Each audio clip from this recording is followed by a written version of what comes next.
चलो आ जाओ, Biot-Savart's law की पहली एप्लीकेशन, ठीक है। सो पहली एप्लीकेशन क्या है बायोट-सावर्ट्स लॉ की, that is to find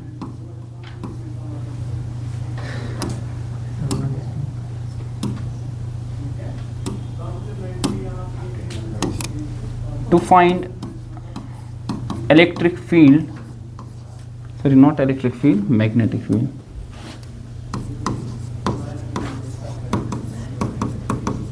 at a point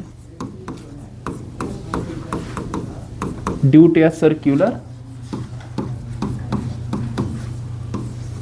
coil. एक सर्कुलर कॉइल की वजह से मैग्नेटिक फील्ड अगर आपको फाइंड करना होगा किसी भी पॉइंट पे, तो कैसे हम फाइंड कर सकते हैं यूजिंग बायोट-सावर्ट्स लॉ, ठीक है। इससे पहले हमने डिस्कस किया था बायोट-सावर्ट्स लॉ, जो क्या हमें बोलता है कि अगर आपके पास कोई भी करंट एलिमेंट होगा, ठीक है, ये देखिए what is a current element, current element it is a product of current and the small displacement length, किसकी होगी सर, एक कंडक्टर की, ठीक है। अब इस छोटे से करंट एलिमेंट की वजह से आपके पास किसी भी पॉइंट पे कितना मैग्नेटिक फील्ड होगा, that is calculated using Biot-Savart's law. और वो मैग्नेटिक फील्ड किसके बराबर होता है, दैट मैग्नेटिक फील्ड होता है बराबर mu naught by 4 pi I d l sine theta by r square, ठीक है। हमने वो कैलकुलेट किया था, where I is the current, dl is the unit length, ठीक है, I is the current, theta is the angle, किस के दरमियान, angle between the current element और किसके दरमियान, जो आपके पास पोजीशन वेक्टर है जहां आपको फाइंड करना पड़ेगा, और r आपके पास है डिस्टेंस किसकी, उस पॉइंट की जहां पे आपको मैग्नेटिक फील्ड निकालना है फ्रॉम द कंडक्टर, ठीक। अब यूजिंग दिस लॉ हम यहाँ पे फाइंड करेंगे मैग्नेटिक फील्ड का वैल्यू कितना होगा, ठीक है। तो आप यहाँ पे फाइंड कीजिए, एक सर्कुलर कॉइल आपके पास है, कंसिडर कीजिए this is a circular coil, और इस सर्कुलर कॉइल में कुछ करंट हो कि पास, लेट्स सपोज करंट की डायरेक्शन है आपके पास, इट इज एंटी क्लॉकवाइज, ठीक है ना। और आपके पास इस सर्कुलर कॉइल की वजह से किसी पर्टिकुलर पॉइंट पे, मान लीजिए एट दिस पॉइंट, ये पॉइंट मान लीजिए P है, इस पॉइंट P पे आपको फाइंड करना होगा कितना होगा वैल्यू किसका सर, मैग्नेटिक फील्ड।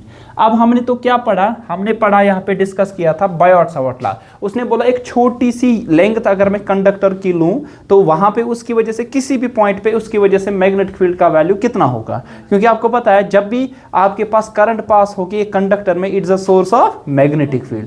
अगर छोटा सा आपके पास यहाँ पे करंट एलिमेंट होगा तो उसकी वजह से मैग्नेटिक फील्ड कितना होगा, बहुत ही कम। अब वो हमने फाइंड किया था। अब यहाँ पे कितने ऐसे छोटे छोटे आपके पास कितने करंट एलिमेंट्स हो गए, बहुत सारे। मान लीजिए यहाँ पे एक छोटा सा करंट एलिमेंट हम यहाँ पे फाइंड, यहाँ मान लीजिए ये छोटा सा करंट एलिमेंट है, ठीक है। इस तरह यहाँ पे छोटा सा करंट एलिमेंट हमारे पास है। इस तरह ऐसे छोटे छोटे कितने हो गए, बहुत सारे। अब मैंने क्यों डायमीटर के एंड पे लिया, क्योंकि सिमेट्री के हिसाब से, ठीक है, वो हम अभी देखेंगे। मान लीजिए इस करंट एलिमेंट की लेंथ कितनी होगी सर, dl, और यहाँ पे इसकी वजह से होगा मैग्नेटिक फील्ड कहाँ पे, at point P। Point P पे मान लीजिए मैग्नेटिक फील्ड होगा। मान लीजिए जो पॉइंट P आपके पास है, it is at a distance of r units. मान लीजिए इसकी डिस्टेंस कितनी है, r। ये मान लीजिए सेंटर है किसका, it is the centre of the circular loop. और ये सर्कुलर लूप जो आपके पास है इसका कुछ ना कुछ क्या होगा सर, रेडियस। मान लीजिए वो रेडियस आपके पास कितना है sir, that is capital R आपके पास। अब ये डिस्टेंस कुछ होगी ना यहाँ पे इस पॉइंट P की, कहाँ पे, सर्कुलर कॉइल की वजह से जो होगी डिस्टेंस यहाँ पे फ्रॉम इट सेंटर, मान लीजिए वो डिस्टेंस कितनी है sir, x। Obviously you know that कि x का वैल्यू कितना होगा, बता सकता है कोई, under root of r, not under root of x का value, relation hypotenuse square r square कितना आ जाएगा, x square plus r square आएगा ना ये। तो आप इस r का वैल्यू ऐसे फाइंड कर सकते हैं, जो क्या आ जाएगा, under root of x square plus capital R square. या किसका वैल्यू आप फाइंड कर सकते हैं यहाँ पे, इस स्मॉल r का, स्मॉल x का वैल्यू फाइंड कर सकते हैं। किसके बराबर आने वाला है, x का वैल्यू आ जाएगा under root of small r square minus capital R square, इसके बराबर, ठीक है। ये एंगल कितना होगा सर, 90 डिग्री, ठीक है। अब यहाँ पे मैग्नेटिक फील्ड कितना होगा, ये छोटा सा करंट एलिमेंट है, ये छोटा सा करंट एलिमेंट है, तो इसकी वजह से मैग्नेटिक फील्ड जो होगा बहुत ही छोटा होगा, ठीक है। मान लीजिए उसका वैल्यू कुछ होगा।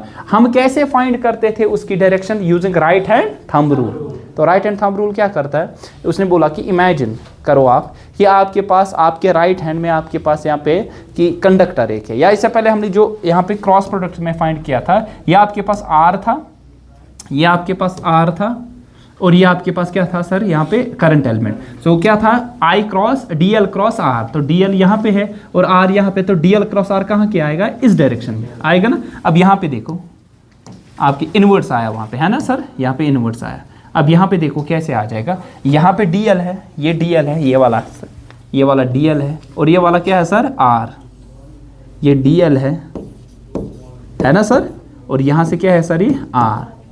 सो करो डी एल क्रॉस क्या आ जाएगा, ये ना, ये डी एल है और आपको कहाँ से घुमाना, डी एल से लेकर आर तक, क्या आ जाएगा सर, ये आउटवर्ड्स, ऐसे करके आउटवर्ड्स आ जाएगा। सो डायरेक्शन इसकी जो आने वाली है, it will be like this. ये क्या आ जाएगा सर, ये आ जाएगा आपके पास स्मॉल मैग्नेटिक फील्ड, कहाँ पे आ जाएगा, जो कि होगा पॉइंट पी पे। ये डायरेक्शन कैसे हमने दी, डायरेक्शन ऑफ डी बी हमने दी राइट हैंड थंब रूल से।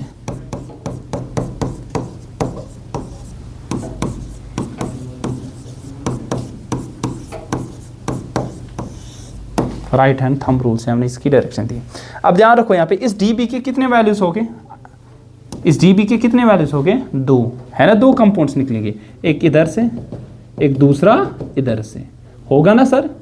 डी बी के कितने कंपाउंड्स निकलेंगे यहाँ पे सर, 2 कंपाउंड। मान लीजिए ये एंगल कितना है sir, this angle it is theta, तो यहाँ से क्या होगा डी बी कॉस थीटा, और यहाँ से क्या होगा डी बी साइन थीटा, होगा कि नहीं। अब बता दो, यहाँ पे है ना करंट एलिमेंट दूसरा छोटा सा डी एल है ना सर, मान लीजिए ये सी पॉइंट है और ये क्या है सर, डी। इन दोनों जगह इसकी वजह से मैग्नेटिक इसकी डिस्टेंस भी कितनी होगी, अगर ये आर है और ये अगर एक्स है तो ये भी कितना होगा, स्मॉल आर, और ये दोनों वैल्यूज क्या होंगे सर, सेम।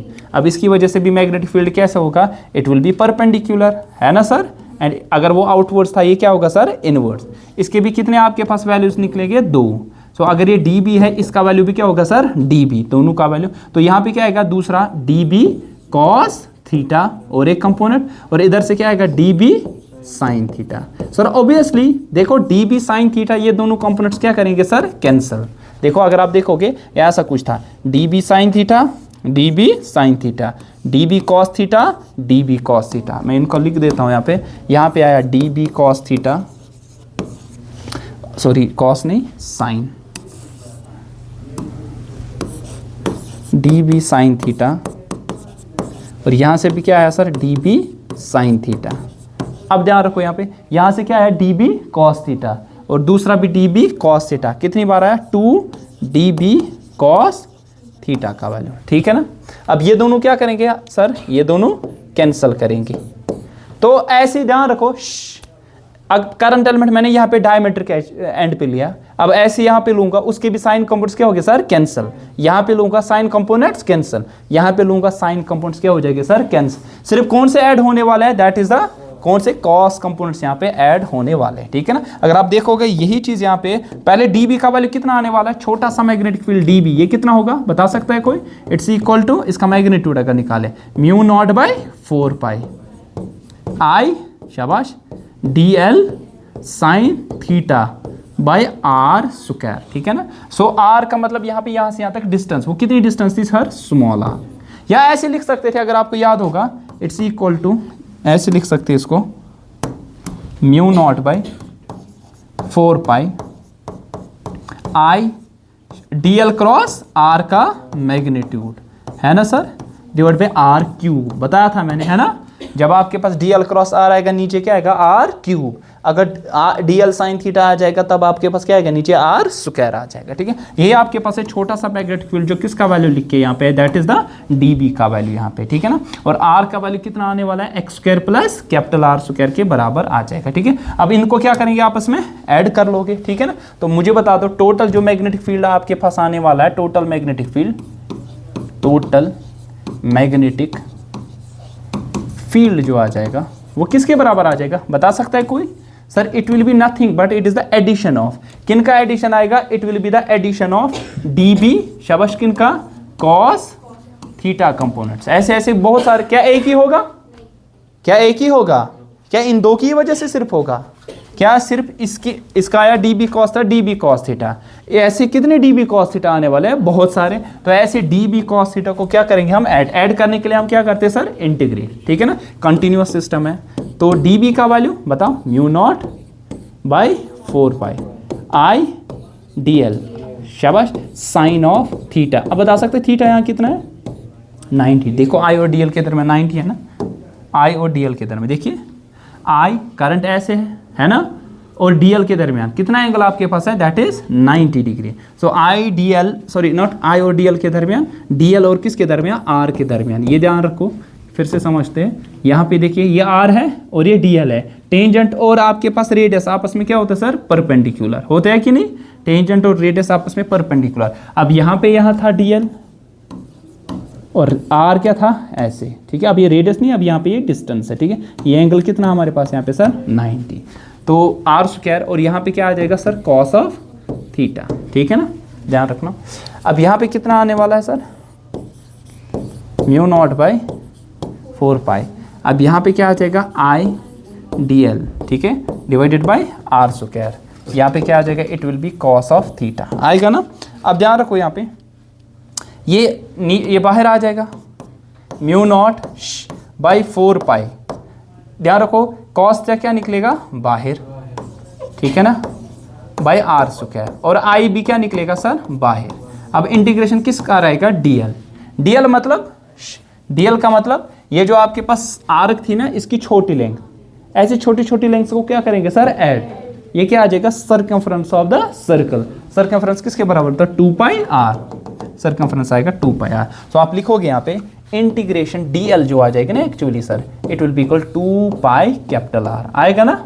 अब देयरफॉर लिखो टोटल मैग्नेटिक फील्ड बी का value, it will B mu naught by 4 पाई, शाबाश, आई, शाबाश, नीचे था आर स्क्वायर। अब पहले कॉस थीटा भी था ना, कॉस थीटा। अब ध्यान रखो, निकालो कॉस थीटा किसके बराबर आएगा, कॉस थीटा आ जाएगा बेस बाई हाइपोटेन्यूज, ठीक है ना। तो यह अगर आपके पास ये थीटा तो बेस किसके बराबर आ जाएगी, दैट विल बी आर, है ना। बेस जो यहाँ पे आ जाएगी ना, that will be equal to r, और नीचे आपके पास क्या आने वाला, यहाँ पे मैं लिखूंगा कॉस थीटा, नीचे आ जाएगा x square plus are square का होल स्क्वायर, ठीक है। यहाँ पे मैं लिख देता हूँ आपके लिए, यहाँ पे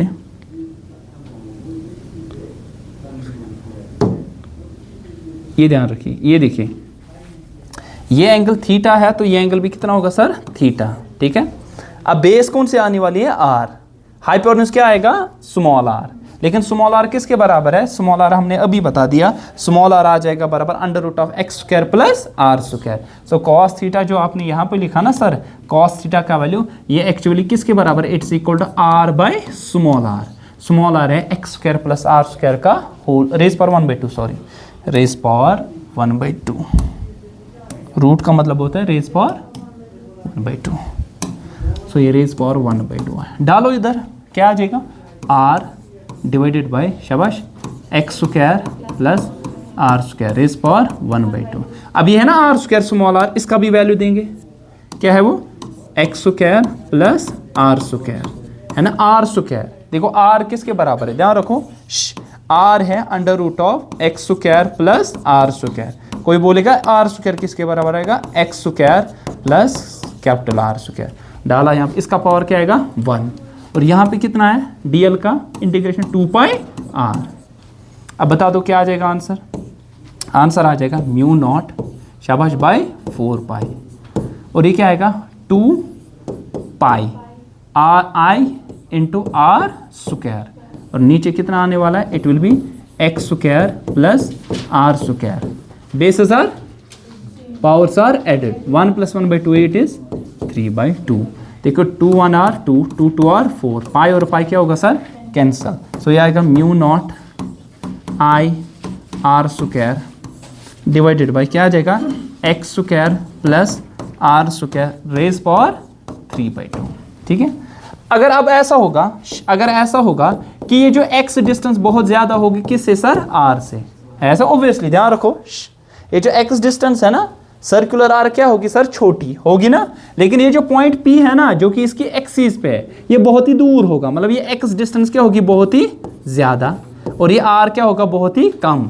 तो आप लिख सकते हो फिर इसके बदले x square plus are square के बदले सिर्फ एक्स स्क्वायर, हाँ लिख सकते हैं। तो हम लिखेंगे b का वैल्यू जो है, हाँ कौन सा वाला, हाँ नीचे है 2, नीचे आ रहा है सर, म्यू नॉट बाई 2, यहाँ आ जाएगा एक्स स्क्वायर रेज पावर 3/2, ठीक है। और ये आएगा आई आर स्क्वायर, ठीक है ना। सो इसका स्क्वायर रूट क्या होगा sir, cancel mu naught by, या ये क्या आ जाएगा आपके पास 2x³ और यहाँ क्या आ जाएगा आई आर स्क्वायर, ऐसा कुछ। दूसरा आप ये कह सकते हैं, दूसरा आप ये ले सकते हैं कि जो आपके पास, ध्यान रखो कि अगर आपके पास ये वैल्यू, कौन सा वैल्यू, आर का वैल्यू बहुत छोटा होगा, अगर आर का वैल्यू बहुत बड़ा होगा किससे, x से, तो b का वैल्यू क्या आने वाला है फिर, वो आएगा म्यू नॉट, शाबाश, यहाँ पे क्या आ जाएगा वैल्यू, यहाँ म्यू नॉट, शाबाश, यहाँ पे 2 म्यू नॉट बाई 2 नीचे आ जाएगा।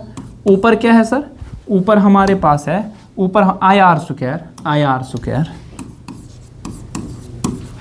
डिवाइडेड बाई, यहाँ पे क्या आने वाला, x square plus are square के क्या भले क्या लिखोगे, आर स्क्वायर, तो ये आएगा आर स्क्वायर रेज पर 3/2, आर स्क्वायर रेज पर 3/2, स्क्वायर क्या हो जाएगा, कैंसिल, तो b का वैल्यू क्या आ जाएगा, म्यू नॉट बोलो बाई 2, यहाँ आएगा आई आर स्क्वायर डिवाइडेड बाई, ये क्या आ जाएगा, ये 2 कैंसिल, r³, एक r क्या हो जाएगा, 2 r क्या हो गए कैंसिल, तो b का वैल्यू क्या आ जाएगा, म्यू नॉट, शाबाश, i बाई 2r, ये वैल्यू आ जाएगा। अच्छा और एक बता सकते हैं, at centre of circular coil, बता तब x का वैल्यू कितना होगा, बोलो 0 होगा ना, बता b का वैल्यू कितना होगा, b का वैल्यू कितना आने वाला, mu naught I r square, mu naught I r square, जो ना अभी लिखा हमने, 2 यहाँ पे ये 0 होगा, ये आर स्क्वायर रेज पर 3/2 r³, 2 इंटू r³, वही तो वैल्यू निकला, क्या आया, mu naught I by 2r के बराबर आ जाएगा, ठीक है, आई बात समझ। So this is the magnetic field, किसकी वजह से आ जाएगा, due to a current carrying circular coil. क्या किया हमने, एक करंट, फिर से मैं रिपीट करता हूँ, एक करंट कैरिंग सर्कुलर कॉइल, इसको मैं डायग्रामेटिकली इधर समझा देता हूँ आपके लिए फिर से। देखिए हमने एक करंट कैरिंग सर्कुलर कॉइल ली, ठीक है, मुझे देखना है किस इसके एक्सिस पे, इस किसी भी पॉइंट पे, मान लीजिए पॉइंट P है, इधर मुझे मैग्नेटिक फील्ड देखना है, कैसे फाइंड करेंगे, मैंने क्या लिया, यूजिंग बायट-सावर्ट्स लॉ, मुझे एक छोटा सा करंट एलिमेंट को क्या करना पड़ेगा, कंसिडर, छोटा लिया, ये लिया, इसकी लेंथ कितनी dl, और करंट की डायरेक्शन यही लेंगे, आइडियल आ जाएगा, तो यहाँ करंट की डायरेक्शन ऐसे आएगी, तो आइडियल ऐसे आ जाएगा। ध्यान रखो इसकी वजह, मान लीजिए इसकी डिस्टेंस यहाँ से क्या होगी, मान लीजिए वो क्या है r, इसका रेडियस कुछ होगा ना कैपिटल R, और ये सेंटर से कुछ डिस्टेंस होगी, मान लीजिए वो है x।